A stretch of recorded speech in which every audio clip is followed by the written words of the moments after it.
இதில் புதினாவும் கொத்தமல்லியும் சமமாக எடுத்துட்டுருக்கேன். ஏன்னா புதினா வரைக்கும் போட்டால் வந்து டேஸ்ட்டு கொஞ்சம் ஒரு மாதிரி விறுவிறுன்னு இருக்க மாதிரி இருக்கும். அதனால் புதினாவும் கொத்தமல்லியும் நல்லா ஆஞ்சிட்டு அலசி வச்சுருக்கேன். வெங்காயம் ஒரு வெங்காயம், ஒரு சின்ன துண்டு அரை இன்ச்சு வந்து இஞ்சி, 2 பல் பூண்டு நிறைய போட்டுக்கிறோம், 2 பல் போட்டிருக்கேன். ஒரு பச்சை மிளகா, ஒரு 4-5 காஞ்ச மிளகா, நம்மளுக்கு காரத்துக்கு ஏற்ற மாதிரி போட்டுக்கணும். சீரகம், புளி வந்து கொஞ்சோண்டு இவ்வளோண்டு ஊற வச்சு போட்டு வச்சுருக்கேன். ஸோ இதெல்லாம் அப்படியே கிரைண்ட் பண்ணிவிட்டு அப்புறம் தாளித்து கொஞ்ச நேரம் கடாயிலே வச்சு சுண்டை வச்சுட்டோன்னா 2-3 நாள் கூட வெளியே வச்சா நல்லாயிருக்கும். வச்சலாம். ஏன்னா அதுக்கப்புறமா கடாயில் போட்டு நம்ம வந்து சுண்டை வைப்போம். அதனால் இப்போ வதக்கணும்னு அவசியம் கிடையாது. இதுவே வந்து உளுத்தம்பருப்பு இல்லை கடலப்பருப்பு வறுத்து போட்டு கூட பண்ணலாம். நான் அதெல்லாம் நிறைய போடல. அதுக்கு பதில் ஒரு ட்விஸ்ட் ஒன்று இருக்குது.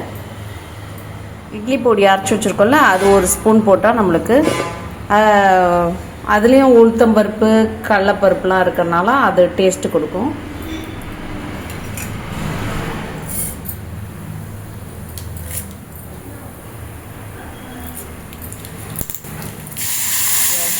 அது போட்டுக்கலாம்.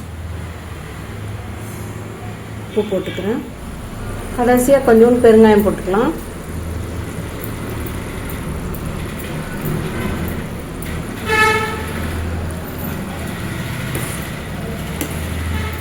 இன்றைக்கி தேர்ஸ்டேயில் ஸோ மார்னிங்கே பூஜைலாம் பண்ணியாச்சு. சாய் வந்து நைட் ஷிஃப்ட் முடிச்சுட்டு மார்னிங் 6:30 வந்தோடனே அப்படியே பூஜைலாம் முடிச்சிட்டேன்.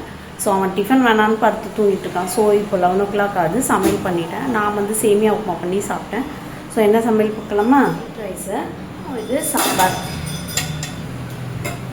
சாம்பார் வந்து பார்த்திங்கன்னா துவரம்பருப்பு கொஞ்சம், சிறுபருப்பு கொஞ்சம், கடலப்பருப்பு கொஞ்சம், 3 பருப்பும் போட்டு இது பண்ணது. ஸோ செம்ம டேஸ்ட்டாக இருக்கும். ஏன்னா கடலப்பருப்பு போடும்ல. ஸோ அப்படியே நல்லா போட்டு கடைஞ்சிட்டேன். அப்படியே காஞ்ச மிளகா பருப்போடே போட்டு வெங்காயம் தக்காளி ஒரே ஒரு கத்திரிக்காய் இருந்தது, சரி அது எது வேஸ்ட் பண்ணுவோம், பருப்போடே போட்டு நல்லா கடைஞ்சிட்டேன். ஸோ அப்புறம் வெங்காயம் தக்காளி காஞ்ச மிளகா போட்டு தாளிச்சிருக்கேன். பருப்பு வேக வைக்கும் போதும் காஞ்ச மிளகா போட்டிருந்தேன். அதை நல்லா கடைஞ்சதுனால டேஸ்ட் வந்து வேறு லெவலில் இருக்கும். ஆல்ரெடி நான் வந்து நம்ம சேனலில் போட்டிருக்கேன் மிளகா கிள்ளி சாம்பாரில் மிளகா கடைஞ்சல் சாம்பார்னு. கொஞ்சம் அப்படி இப்படின்னு தான் இருக்கும் வெயில் காலத்தில், பட் டேஸ்ட் வேறு லெவலில் இருக்கும். அண்ட் தென் வந்து இது வந்து காலிஃப்ளவர் அன்றைக்கி வாங்கி வச்சுது கொஞ்சம் புலாவ் பண்ணிவிட்டு அதுக்கப்புறம் இருக்குது பட்டாணி உரிச்சு வச்சுது, கொஞ்சம் அப்படியே சுருங்கி இருந்தது, பரவாயில்ல அலசிட்டு பச்சை பட்டாணி காலிஃப்ளவர் போட்டு சப்ஜி, அப்பளம், துவையல். இந்த பாய்.